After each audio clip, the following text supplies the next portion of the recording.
हाय मेरे प्यारे दोस्तों, सरस्वती मां पाठशाला में आपका स्वागत है। आज का टॉपिक है औसत एवं ताक्षणिक दर। ठीक है, इससे पिछले चैप्टर लेक्चर में हमने पढ़ा था कि अभिक्रिया की दर कैसे निकालते हैं, वेग कैसे निकालते हैं, उसके बारे में पढ़ा था। ठीक है, आज हमारा तीसरा लेक्चर है, इसमें पढ़ेंगे अभिक्रिया का औसत एवं ताक्षणिक दर क्या होता है। ठीक है, ताक्षणिक दर हेडिंग है हमारी औसत। औसत दर, औसत दर। ठीक है, औसत दर क्या होता है, मेरी मतलब लैंग्वेज से समझोगे कि एक दिए गए समय अंतराल, एक दिए गए समय अंतराल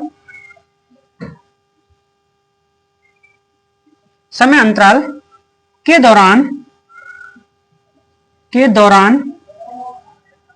दौरान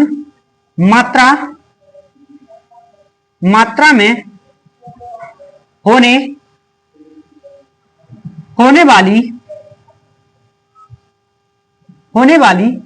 कमी या वृद्धि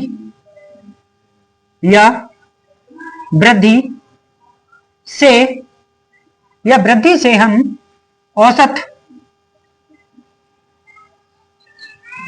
दर ज्ञात की जा सकती है। ठीक है, यानी कि एक समय अंतराल यहां पे जोड़ डालना है। समय अंतराल यानी कि कोई भी समय अंतराल हो, यहां से वो मान लेते हैं 10:10 पे जाना शुरू हुआ और वो वहां 10:30 पर पहुंचा बिसौली, तो इसका मतलब इन दोनों के बीच का समय अंतराल, समय अंतराल यही औसत दर, मतलब औसत दर का परिणाम है, यानी कि एक एग्जाम्पल है। ठीक है, ठीक है, फॉर एग्जाम्पल देखिए औसत दर आर बराबर रेट एवरेज बराबर माइनस डेल्टा रिएक्टेंट यानी कि अभिकारक बटे डेल्टा टी यानी कि टाइम। सही है, यहां पे अभिकारक के उसमें मैंने बता दिया था कि माइनस पहले से ही लगा देते हैं, अभिकारक घटता है इसलिए माइनस पहले से ही ले लेते हैं, इसलिए अभिकारक। ठीक है, बराबर होता है प्लस प्रोडक्ट यानी कि पी। सही, जो उत्पाद होता है डेल्टा टी। ठीक है, इसके बारे में ये हमारा औसत का फॉर्मूला आ गया। इस तरीके से औसत दर निकालते हैं। ठीक है, आशा करता हूं इस अच्छे से समझ में आ चुका होगा। आगे देखते हैं। अब आता है ताक्षणिक। ताक्षणिक क्या होता है?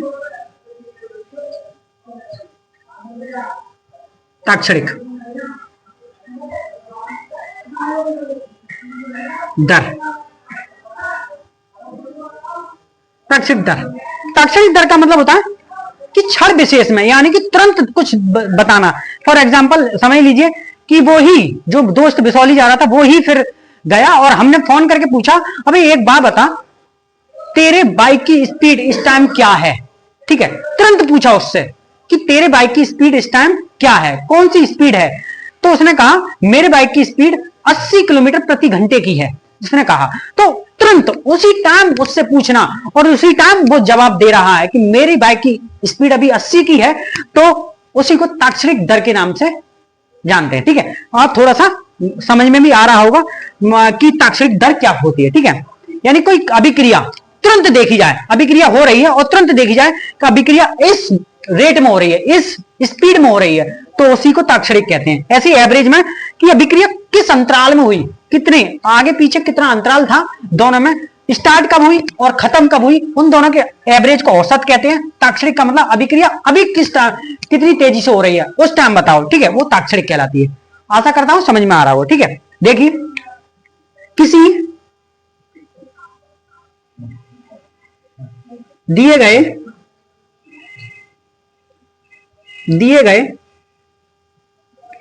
क्षण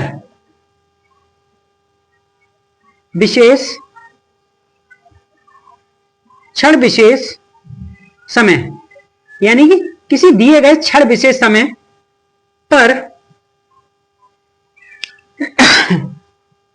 मात्रा में होने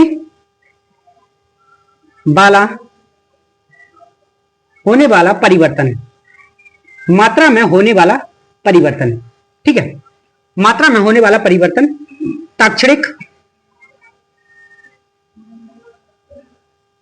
ताक्षणिक दर कहलाता है।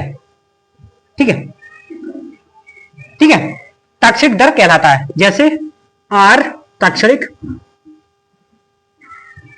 इसे ताक्षणिक को हम अंग्रेजी में इंस्टेंटेनियस कहते हैं, तो INS से दर्शा देते, इंस्टेंट बराबर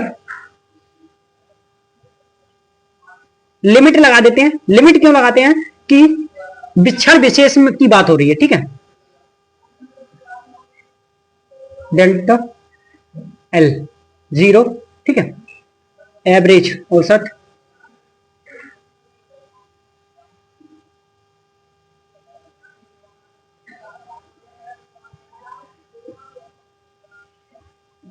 बराबर DR बटे DT। सही, क्षण विशेष की बात हो रही है। D का मतलब होता है एक क्षण विशेष में, यानी कि कम टाइम में, बहुत ही कम टाइम में। सही है, DT का प्रयोग करते हैं हम। ये यहां माइनस क्यों लगाया, समझ गए होंगे, रिएक्टेंट है यानी कि अभिकारक है, ठीक है, और प्लस बराबर DP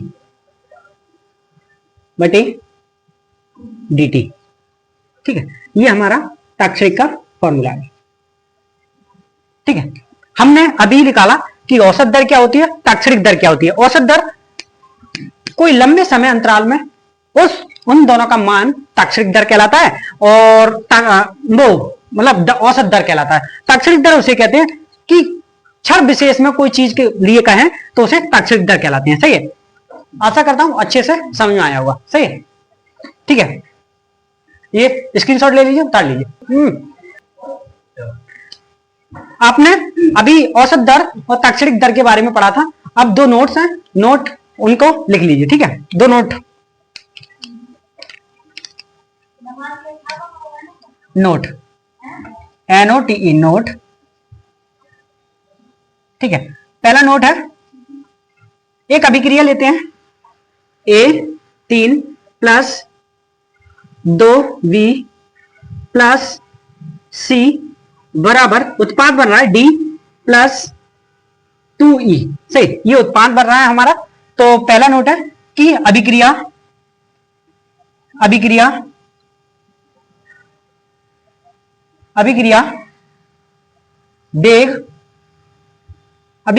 वेग A या V C, D, E से निकाल सकते हैं। इसका मतलब क्या है, ठीक है, हम अभिक्रिया का वेग, जो अभिक्रिया का वेग है, अभिक्रिया की दर है, किसी से भी निकाल सकते हैं, चाहे रिएक्टेंट हो चाहे प्रोडक्ट हो, यानी कि चाहे अभिकारक हो चाहे हमारा उत्पाद हो, हम किसी से भी निकाल सकते हैं। ठीक है, पहले पॉइंट ये था। दूसरा पॉइंट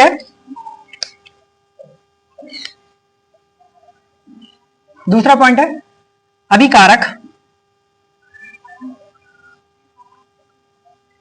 अभिकारक से रेट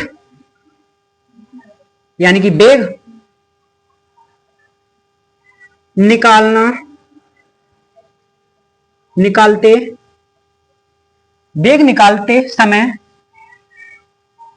निकालते समय एक्स्ट्रा माइनस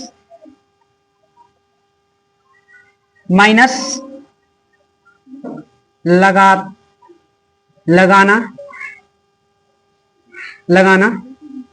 ना भूलें।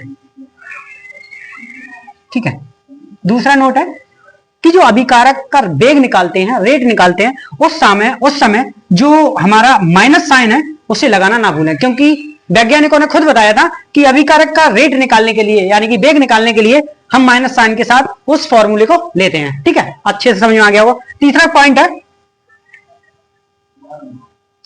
है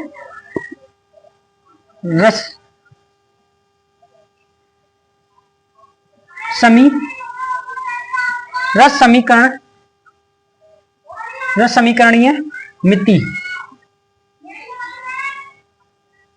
रस समीकरणीय मिति है गुणांक का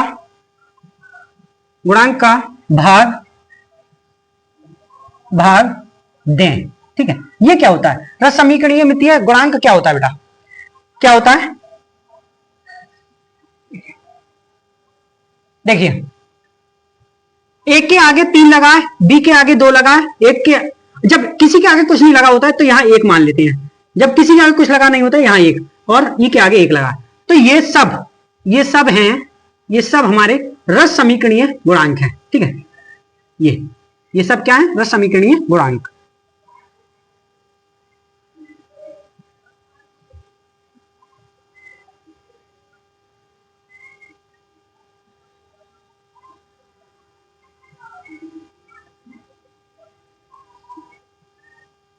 ठीक है,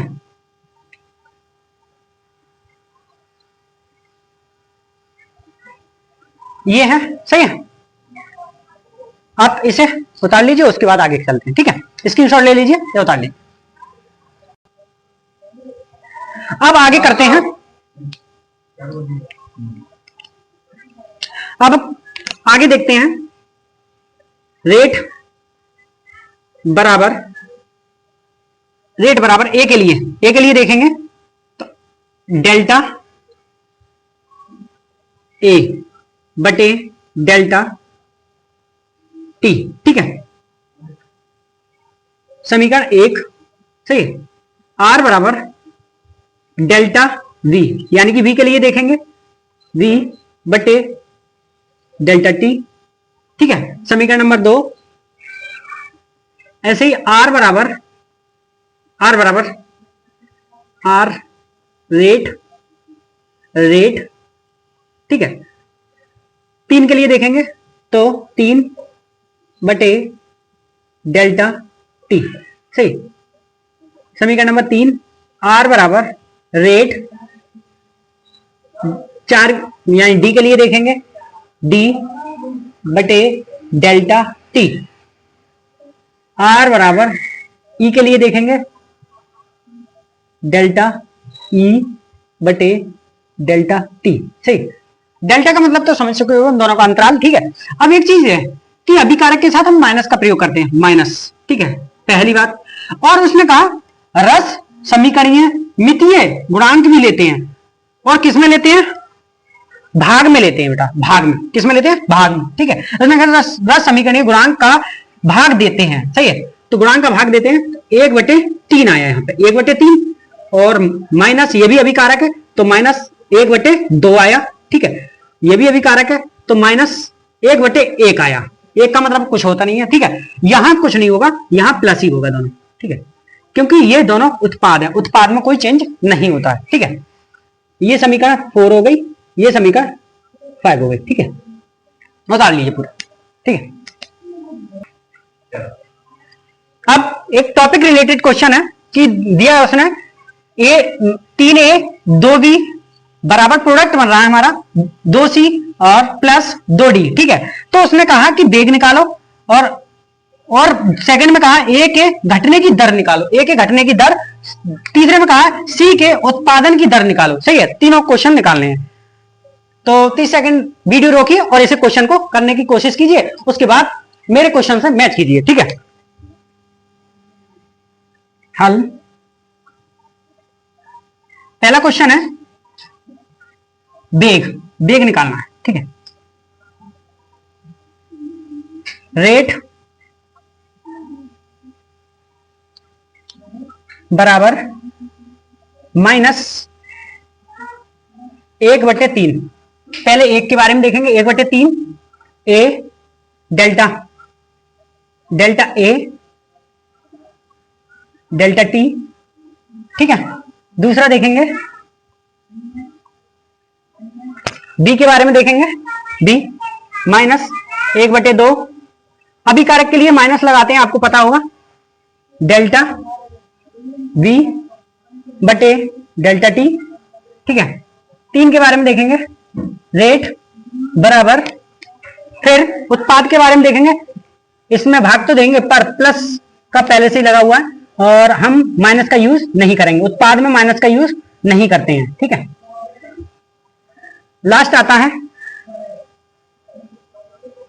रेट बराबर 1/2 डेल्टा डी डेल्टा टी, ठीक है। तो हमने देखा कि इसकी इन सबकी स्पीड ये होगी। पहला क्वेश्चन सॉल्व हुआ हमारा, ठीक है। दूसरा क्वेश्चन होगा, ठीक है, दूसरा क्वेश्चन एक एक घटने की दर, एक एक घटने की दर यानी घटेगा ही क्योंकि अभिकारक है इसलिए, तो रेट बराबर माइनस डेल्टा ए बटे डेल्टा टी, ठीक है। एक एक घटने की दर, ये एक एक घटने की दर होगी, ठीक है। दूसरा क्वेश्चन सॉल्व। तीसरा क्वेश्चन होगा सी के उत्पादन की दर, सी के उत्पादन की दर, रेट बराबर सी के उत्पादन की दर, और बेटा एक इसमें एक गलती हो गई, एक मिस्टेक हो गई, 1 और 1/3 ये भी रह गया, ठीक है। 1/3 क्योंकि इसमें निकाला था और इसमें मिस्टेक होगी थोड़ा, सही है। और सी के उत्पादन की दर, सी हमारा उत्पाद है तो इसमें माइनस नहीं लगाएंगे, प्लस होगा 1/2 डेल्टा सी डेल्टा टी, ठीक है। ये हमारे सी के उत्पादन की दर हो गई, ठीक है। आशा करता हूं मेरे दोस्तों सब क्वेश्चन, ये तीनों क्वेश्चन अच्छे से समझ में आए होंगे आपको और अच्छे से आपने इस लेक्चर का आनंद लिया होगा। और ऐसे ही मेरे चैनल को सब्सक्राइब कीजिए, सरस्वती मां पाठशाला पर ऐसे ही बने रहिए और अगली वीडियो के लिए इंतजार कीजिए। धन्यवाद।